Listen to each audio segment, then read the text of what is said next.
Oi, fala aí pessoal, bom dia. Você está escutando o Inglês do Rádio. I am your host, Foster Hodge. This is your daily dose of English.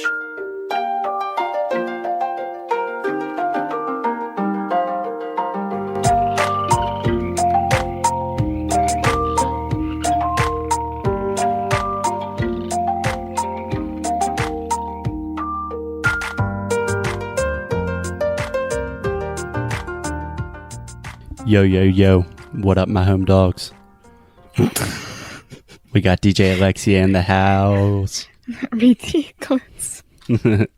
What's up, Alexia? How you doing? I'm fine, and you? I am doing wonderfully. Thank you. Great. So, Alexia, you just spent 3 months in the U.S., traveling around the Southeast in the U.S., and now you're back in Rio. Yeah? Unfortunately, yes, I'm back in Rio. Unfortunately, don't say that. Why do you say that?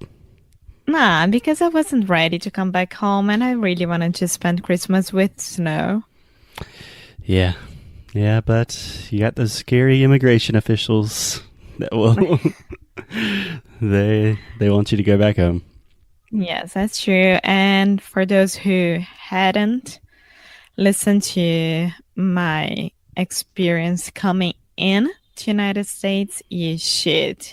It's Atlanta Airport, the name of the podcast. Yes, that is episode 7 of Inglês no Rádio, Atlanta Airport. Uma história de comédia e terror. It's pretty funny. Cool. So, Alexia, I want to talk to you about your English progress and just some of the improvements that you made during your time here. So, do you feel like in 3 months in the U.S. you had the opportunity to improve your English? Yes, of course. No doubt about it. Nice. And what in particular do you think you improved? Like your speaking, your ability to understand native speakers? What are you better at now? I think that now I understand more the culture of South Carolina, Southeast United States. Mm-hmm. And because of that, I am better on understanding who live there, right? Yeah. So one more time, you are better at, we are always better at things, better at understanding who lives there. Okay. And yeah, of course, on the end of my trip. Mm-hmm. At the end of my trip. I was already really, really better. And I'm almost 1 week here back in Rio and I got worse. So don't blame it on Rio. So, no, I blame it on me. It's not on Rio. Yeah. So I think that's really interesting what you said, that part of your improvements with English had to do with kind of an increase in cultural awareness and increase in cultural intelligence. So you think that's a big part of language, is just kind of understanding the people and the culture? Do you think that helps you speak and understand better? Yes, of course. I think it's one of the main parts of it.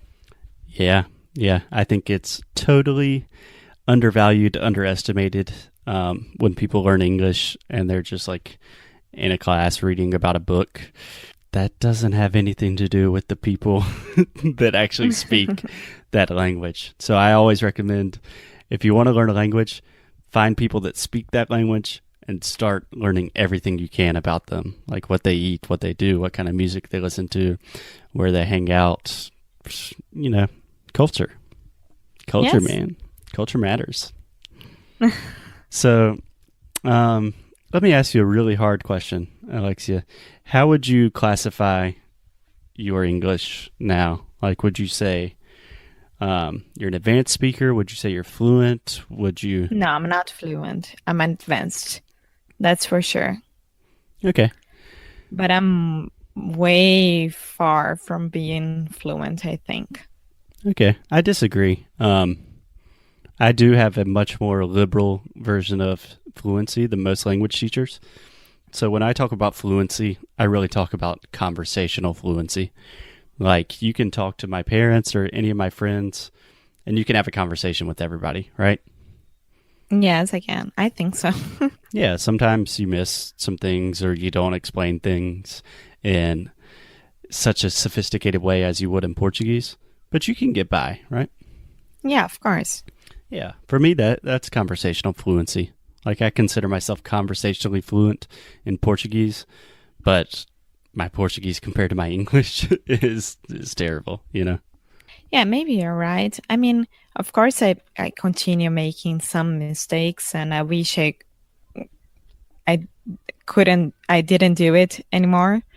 But it was only 3 months, if you think about it as well. I think if I would spend a year at United States, I would be In the really, United States.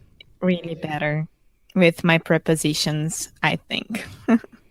Yeah, yeah. So for you, 3 months doesn't seem like much time.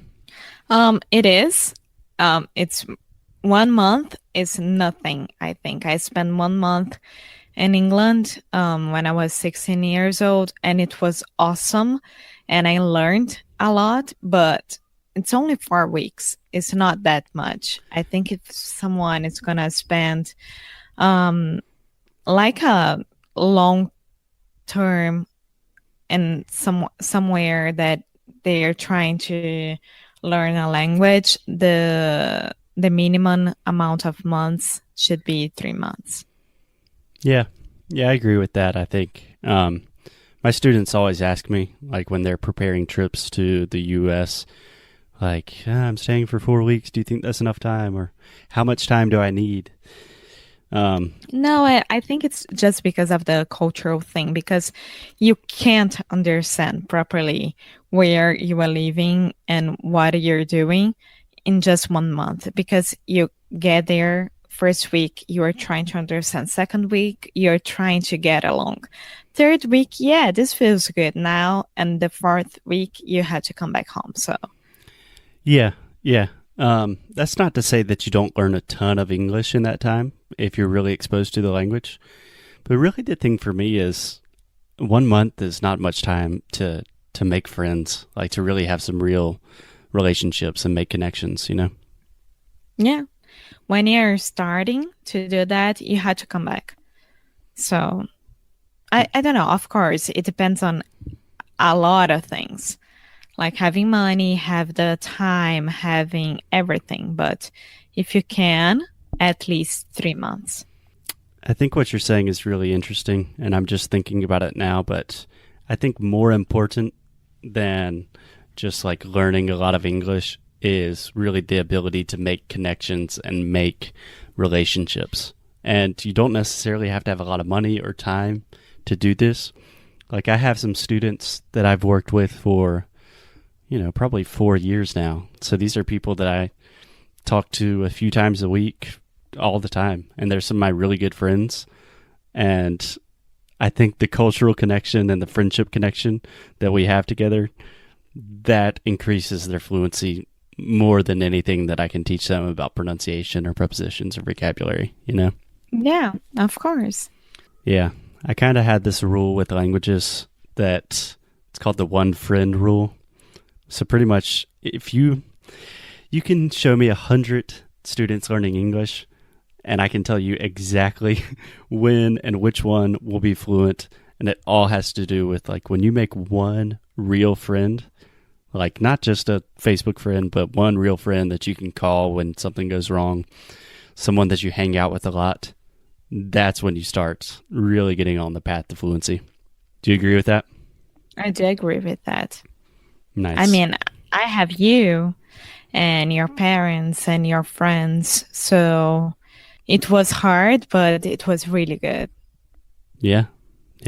So any advice to people considering doing something like you did, like spending a couple of months in the U.S.?